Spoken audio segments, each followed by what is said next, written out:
Question लिखना word में।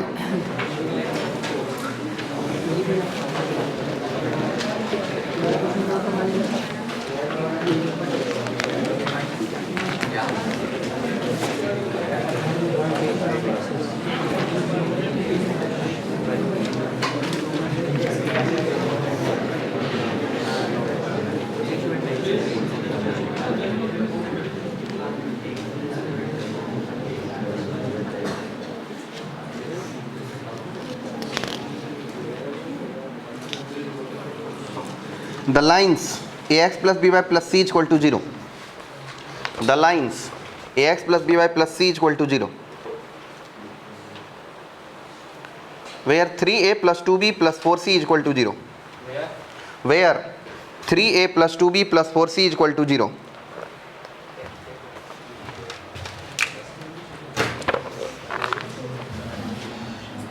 Lines ax plus by plus c is equal to 0. Where 3a plus 2b plus 4c is equal to 0 are concurrent at the point. Are concurrent at the point. Point of concurrency पता करो. Concurrent at the point. आपको point of concurrency निकालना है और इससे related theory मैं आपको बता चुका हूँ.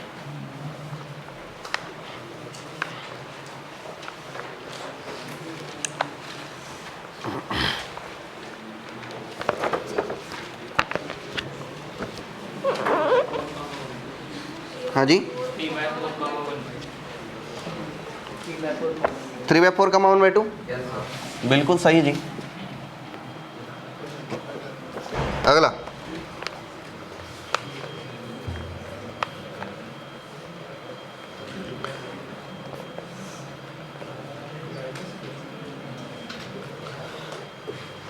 the lines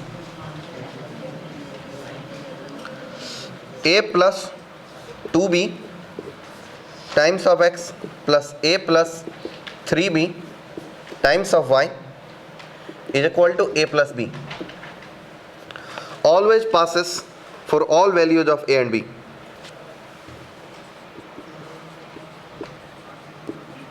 Always passes for all values of for all AB belongs to real number.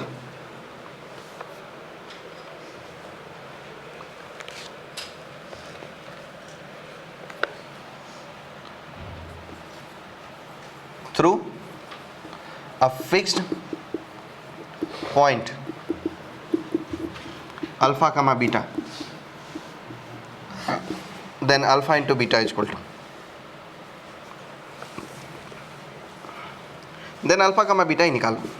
Alpha beta निकाल लोगे तो अपने आप आ जाएगा.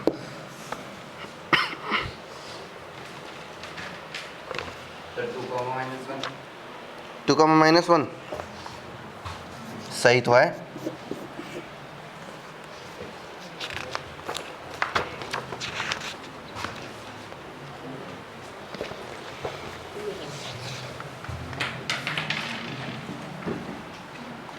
Area bye mod of x plus mod of y is equal to 1. क्या बात कर रहे हो? मुझे नहीं लग रहा. 1 तो नहीं है. √2 भी नहीं है. 2 है. 2 है.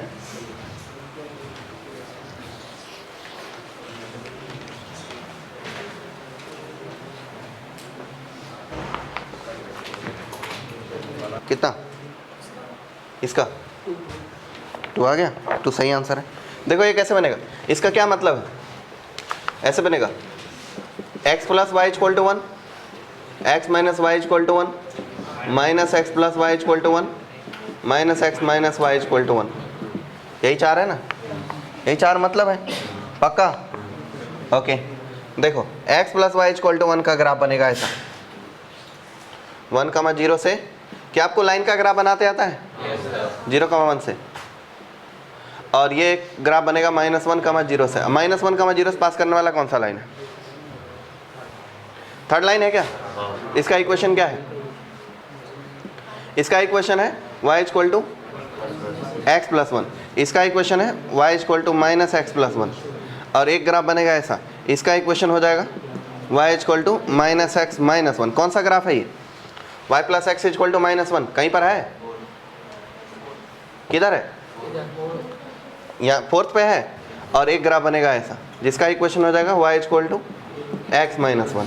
ये कौन सा ग्राफ है? y - x + y - x = -1। Second है क्या? ओके, तो ये 4 ग्राफ होंगे। इससे बनने वाला एरिया रीजन कौन सा है? यही ना? क्या ये आपको स्क्वायर शेप दिखाई दे रहा है? अच्छा, इसके और इसके बीच का डिस्टेंस जितना है कितना है? √2। इसके भी बीच का डिस्टेंस √2, इसके भी बीच का डिस्टेंस √2, इसके बीच का डिस्टेंस √2। सभी साइड का लेंथ इक्वल है।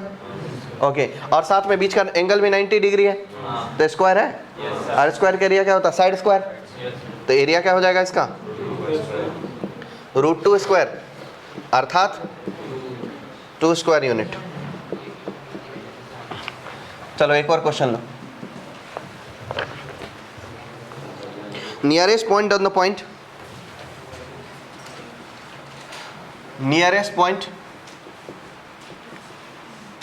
On line 3x + 4y -1 = 0 from origin. Origin पर से सबसे पास वाला पॉइंट कौन सा है?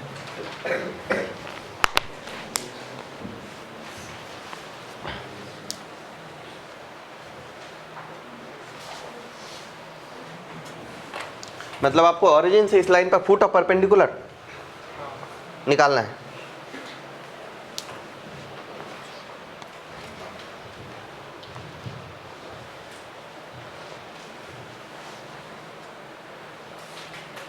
फुट ऑफ परपेंडिकुलर याद है ना?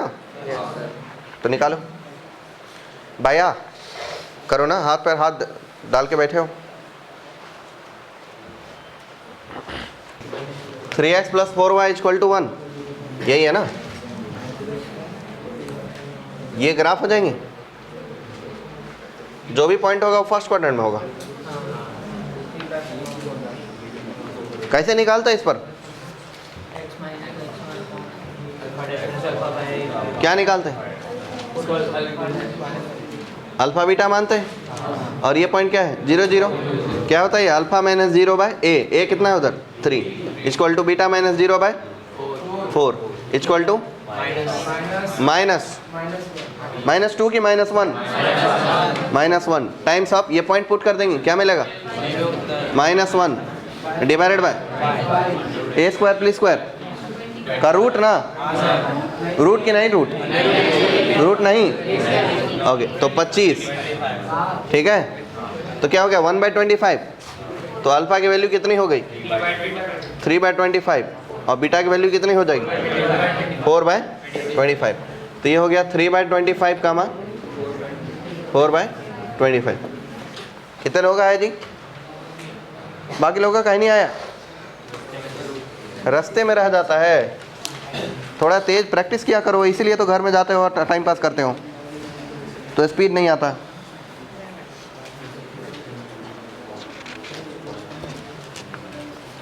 इतना टाइम मिलता है फिर भी एक क्वेश्चन बना पाते हो, बोलते हो रास्ते में रह गए। एक घंटा में पेपर बनाना पड़ता है 25 सवाल, वो भी सभी अजनबी क्वेश्चन, मालूम क्या?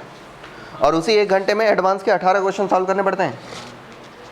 तो एडवांस निकालने के लिए सिर्फ नॉलेज सफिशिएंट नहीं होता, स्पीड भी चाहिए। और 12th में जाके स्पीड डेवलप नहीं हो सकता। जो स्पीड डेवलप होना है वो 11th में ही होता है। 12th में बच्चे को पता सब चल जाएगा, नॉलेज पूरे सब्जेक्ट का हो जाएगा, लेकिन नंबर नहीं आएगा। अगर उसको मार्क्स चाहिए फाइनल एग्जाम में तो 11th से स्पीड चाहिए। 11th से स्पीड आने का एक ही ऑप्शन है, एक ही उपाय है, जितना ज़्यादा प्रैक्टिस करोगे उतनी स्पीड बनेगी। इसके अलावा दूसरा कोई ऑप्शन ही नहीं है, कोई शॉर्टकट नहीं होता स्पीड डेवलप करने का। प्रैक्टिस जितना करोगे उतना रफ्तार मिलेगा। रास्ते में अटक जाते हो ऐसा खुद दूसरा क्वेश्चन में। चलो,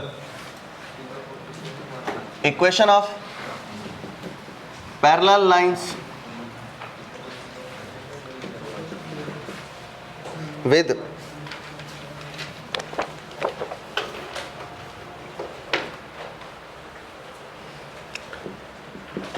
x plus 7y plus 2 equal to 0 at a unit distance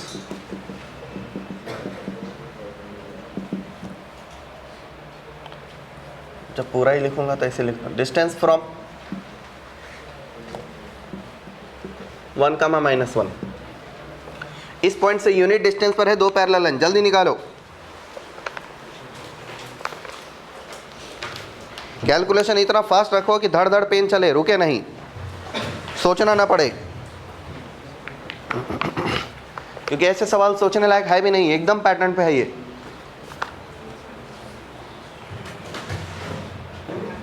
देखो पहली बात तो कि ये पॉइंट है कहीं पर 1 कामा -1, यहाँ पे आ जाएगा। लाइन का स्लोप दिया -1/7, इसी का स्लोप दिया ना -1/7, तो -1/7 से इससे -1/7 स्लोप का दो लाइन बनेगा जो 1 यूनिट पे होगा, एक ऐसा लाइन और एक ऐसा लाइन। पहले तो ये कितने लोगों ने ज्योमेट्री बनाए? जेई सिर्फ उसी का है। जो लोग फिगर बना सकते हैं ज्योमेट्री और कैलकुलस सिर्फ उसी का है, बाकी लोगों का नहीं है। मैं बता देता हूँ आज, बाद में मत कहना सर मेरे से क्वेश्चन नहीं बनते ज्योमेट्री के। तुमको सवाल ही नहीं बनाओगे, मतलब फिगर ही नहीं बनाओगे तो कैसे बनाओगे क्वेश्चन? और आज ना बनाया तो कल बन भी नहीं करेगा। ये यहाँ 2 पॉइंट निकालना पड़ेंगे आपको 1 यूनिट पे।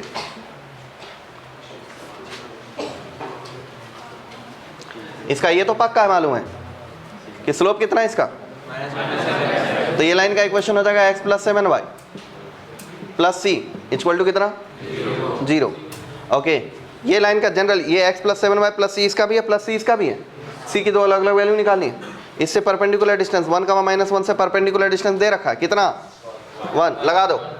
1 कामा -1 से परपेंडिकुलर डिस्टेंस निकालने के लिए क्या करते हैं, 1 इक्वल टू मॉड के अंदर क्या 1 -7 -6 plus c divided by √a² plus b²। कितना होता है वो 50 होता है। 50 को क्या बोलेंगे 5√2, तो ये 5√2 इक्वल टू -6 प्लस c एक बार, और दूसरे बार 5√2 इक्वल टू 6 - c, यही ना। तो c का वैल्यू क्या क्या मिलेगा 6 प्लस 5√2 इस तरफ से, और यहाँ से c का वैल्यू क्या मिलेगा 6 - 5√2, मतलब ऑल ओवर c का वैल्यू क्या रहा 6 प्लस -5√2। क्या टाइम लगने वाली बात है इसमें, जनरल इक्वेशन आ गया x plus 7y plus c के बदले 6 प्लस -5√2 इक्वल टू 0। बोलो इसमें कहाँ समय लगेगा? कौन सी ऐसी बात है जो नहीं पता है आपको? सब बात पता है आपको, बस करते आना चाहिए। डायग्राम में नहीं बनाओगे तो कैसे दिखेगा कि एक लाइन इधर है एक लाइन इधर है?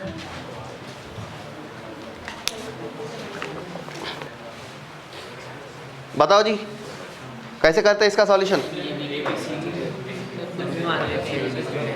फैमिली ऑफ लाइन पढ़ाया था, उसमें दूसरा रिजल्ट पढ़ाया था ऐसा कि अगर किसी लीनियर कॉम्बिनेशन का इस्तेमाल करते हुए कोई भी दो लाइन लेंगे तो कंकरेंट होगा। ये बात पढ़ाए थे, याद है? तो लीनियर कॉम्बिनेशन ABC का वैल्यू लो अपने मन से कुछ भी, एक काम कर लो, A का वैल्यू 0 ले लो, B का वैल्यू 0 ले लो, C का वैल्यू नहीं ले सकते।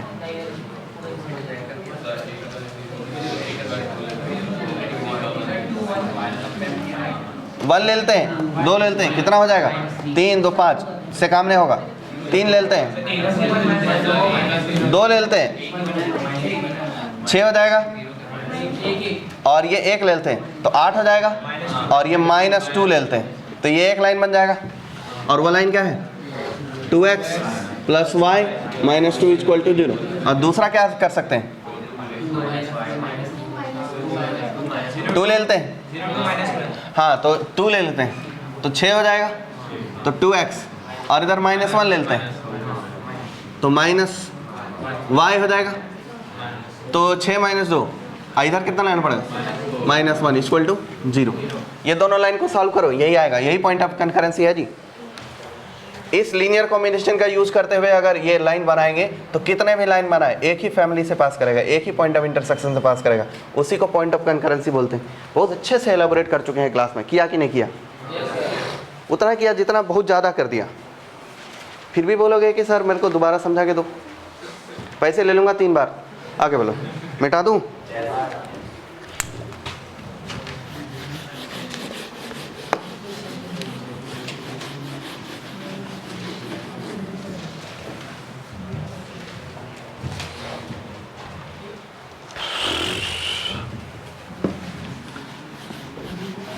देखो graph of linear inequation, linear मत छोड़ना, लीनियर मत लिखना, ग्राफ ऑफ इनइक्वेशन लिखना। अब इनइक्वेशन का ग्राफ पढ़ा रहे बेसिक मैथमेटिक्स है तो सबका ही पढ़ा देंगे। ग्राफ ऑफ इनइक्वेशन, तो अब पहले लिख लेना ग्राफ ऑफ इनइक्वेशन। तो ये इनइक्वेशन के ग्राफ में सबसे पहले हम लीनियर इनइक्वेशन पढ़ लेंगे। सबसे पहले पढ़ लेंगे लीनियर इनइक्वेशन। क्या अर्थ होता है इसका? इनइक्वेशन, जब आप लीनियर इक्वेशन का ग्राफ बनाते हैं तो एक पाथ को रिप्रेजेंट करता है। किसको रिप्रेजेंट करता है? एक पाथ को। मैं बता देता हूँ, पॉइंट ए समझ लेना कि लीनियर इक्वेशन रिप्रेजेंट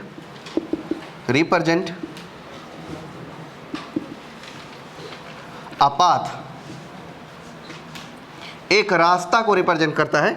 और दूसरा पाथ इनइक्वेशन यानी लीनियर इनइक्वेशन जो होगा वो रिप्रेजेंट करेगा एरिया बाउंडेड बाय पाथ। क्या रिप्रेजेंट करेगा? एरिया बाउंडेड बाय पाथ, यानी उस ट्रेजेक्टरी द्वारा कितना एरिया बाउंड किया गया, ये चीज को रिप्रेजेंट करेगा। एग्जांपल से समझो, अगर मैं y इक्वल टू 2 बोलूं, क्या बोलूं? y इक्वल टू 2 किसको रिप्रेजेंट करेगा? y इक्वल टू 2 का इक्वेशन ये है। पर अगर वहीं मैं y इज स्मॉलर देन 2 बोलूं and y is smaller then 2 बोलूं, ये किसको रिप्रेजेंट करेगा? ये रिप्रेजेंट करेगा y, ए भाई गलत कर दिया मैं, विनाश हो गया। y इज इक्वल टू 2, बस इस पाथ को रिप्रेजेंट कर रहा है y इक्वल टू 2। लेकिन अगर मैं y इज स्मॉलर देन 2 बोलूंगा तो y इज स्मॉलर देन 2 का मतलब होता है ये पाथ नहीं, इसके नीचे का सब, ये सब, समझ गए? इसके नीचे का सब मतलब एरिया बाउंडेड बाय कर्व। अब इसके नीचे बाउंडेड नहीं है, इनफाइनाइट है, समझ गए? वाह बेटे। y इज, अगर मैं कहूं कि y is smaller then 3 is greater then 1, इसका क्या अर्थ होगा? ये ऑरिजिन है, y इक्वल टू 1, ये रहा लाइन, और y इक्वल टू 3, ये रहा 3। इसके बीच का एक नहर जैसा रहेगा, नहर समझते हो? जाली, पाइपलाइन बे, पाइपलाइन जैसा रहेगा, समझ गए? ये वो रीजन। एग्जाम्पल से समझो, अगर मैं कहूं x इज स्मॉलर देन 3, इसका क्या अर्थ है? इसका अर्थ तो यही है कि x इक्वल टू 3 नहीं, उसके लेफ्ट में सारे, समझ पाए क्या? अगर मैं कहूं कि A is a set whose element are x, y such that x is smaller than equal to 0 to 1 and y is greater than equal to 0 to 2, इसका क्या अर्थ है? इसका अर्थ यह है कि x, y वो सारे पॉइंट जो इसे सेटिस्फाई करते हो। x की वैल्यू कितनी होनी चाहिए? 0 से 1 के बीच में। y की वैल्यू कितनी होनी चाहिए? 0 से 2 के बीच में। y एक्सिस x एक्सिस बन गया, पहले x इक्वल टू 1 बन गया, x इक्वल टू 1, अब x इक्वल टू 0 बना, x इक्वल टू 0 बन के तैयार है। इसके हिसाब से इसी का रीजन का एरिया, ये दो पाइप के बीच का, y के हिसाब से y इक्वल टू 0 बना, y इक्वल टू 0 बन के रेडी, y इक्वल टू 2 बना, y इक्वल टू 2 बन के रेडी। अब इसके हिसाब से दूसरे को देखेंगे तो इन दोनों के बीच का, इसको देखेंगे तो इन दोनों के बीच का, मतलब कौन सा रीजन है? समझ गए? इसका एरिया कितना हो जाएगा? 2। कैसे? इसकी हाइट कितनी है? 2। इसकी हाइट कितनी है? 1। रेक्टेंगुलर शेप है, 2 इंटू 1 इक्वल टू 2। इसका एरिया कितना? 2। समझने में दिक्कत नहीं है? चलो अब देखो, y is greater then x plus 3, y is greater then x plus 1। क्या आपको ये लीनियर इक्वेशन का ग्राफ बनाते आता है? y is equal to x plus 1, y equal to x plus 1 का ग्राफ ऐसा, ठीक ना? किससे पास करेगा? कौन सा 2 पॉइंट? 0, 1, -1, 0, 0, 1 और -1, 0, इससे पास करेगा। इसके ऊपर का रीजन ये वाला कि ये वाला? नीचे वाला ऊपर वाला? क्या लगता है? ग्रेटर देन बोला तो ऊपर के नीचे?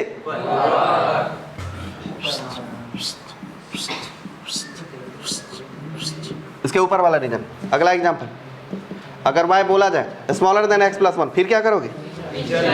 सेम यही ग्राफ बनाओगे, y इक्वल टू क्या, x प्लस 1, नीचे वाला कि ऊपर वाला, नीचे वाला। ग्राफ बनाते आता है लीनियर इक्वेशन का, ये मैंने बेसिक में सिखाया था जब मैं क्वाड्रेटिक का ग्राफ बनाने जा रहा था तो सिखाया था ना। अगला एग्जांपल लो, area by y is smaller than equal to x plus y is smaller than equal to 10 and x, मतलब and x y greater than equal to 0, both greater than equal to 0। इसका क्या अर्थ है, देखना x plus y equal to 10 ऐसा बन जाएगा graph, 10 का 0 0 का 10 से पास करेगा जी। क्या ये बात आपके दिमाग में आता है मेरी तरह, मेरी तरह आ जाता है? फिर मेरी क्या जरूरत है आपको, फिर तो आप इंटेलिजेंट हो जी। इतनी जल्दी आपके दिमाग में आता है?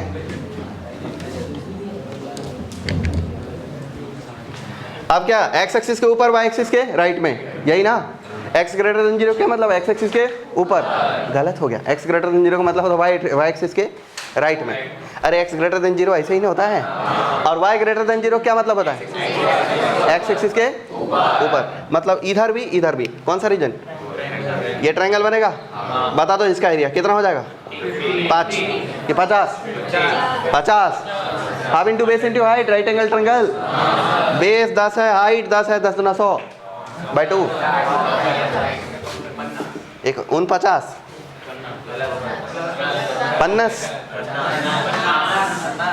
50 ऐसा मिठाई का नाम लगता है कुछ। चलो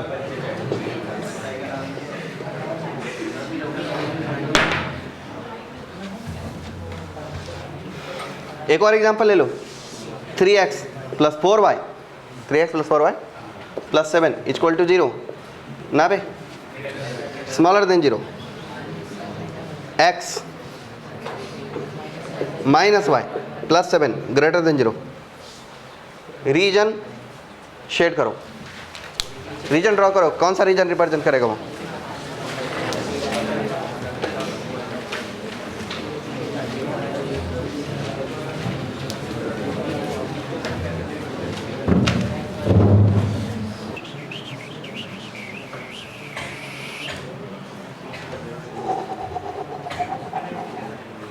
y is smaller than x plus 7।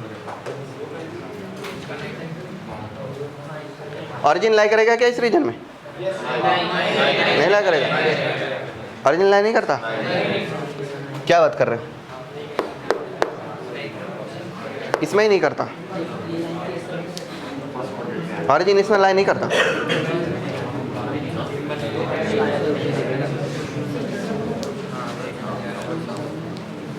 नीचे करेगा,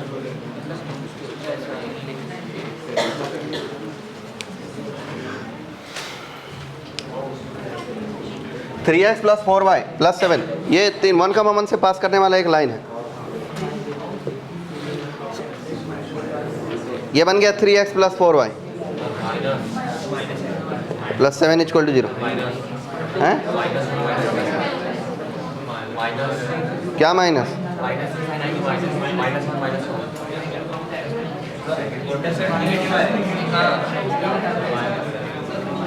-1 से पास करेगा। ओ तो ये लाइन हो गया गलत,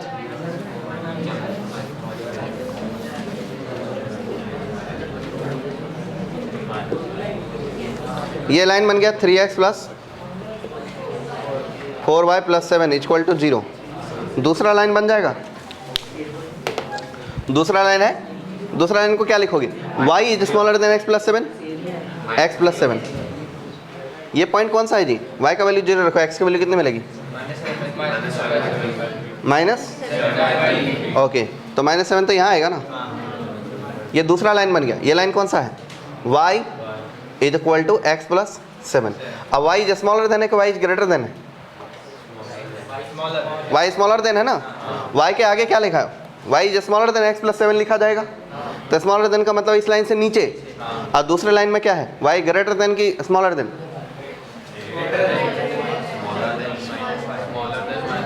इस लाइन को लिखो ना ठीक से, 4y प्लस 7 यानी 4y is smaller then -3x -7। तो y is smaller then, -3x -7 divided by 4। तो ये ग्राफ तो बन गया। स्मॉलर देन बोला था, इस ग्राफ के नीचे की, सॉरी इस ग्राफ के नीचे की, इस ग्राफ के ऊपर, इसके नीचे, और साथ ही उसके भी नीचे, तो दोनों का नीचे नीचे ये वाला रीजन आया। कितने लोगों का यही वाला रीजन बना है जी?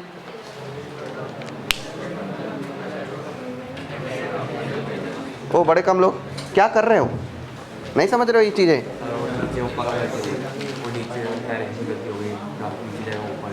क्या तो सोचो ना, थोड़ा ध्यान से, कंसंट्रेशन से सोचोगे तो गलत नहीं करोगे। इस गलती को कुछ नहीं बोलते, इस गलती को सिर्फ बेवकूफ़ी बोलते हैं। जब आपको सारी बात पता है फिर भी आपसे गलत हो जाए तो फिर आप मूर्ख हो। पता नहीं है तब गलत हो गया, ठीक है, लॉजिक भी है।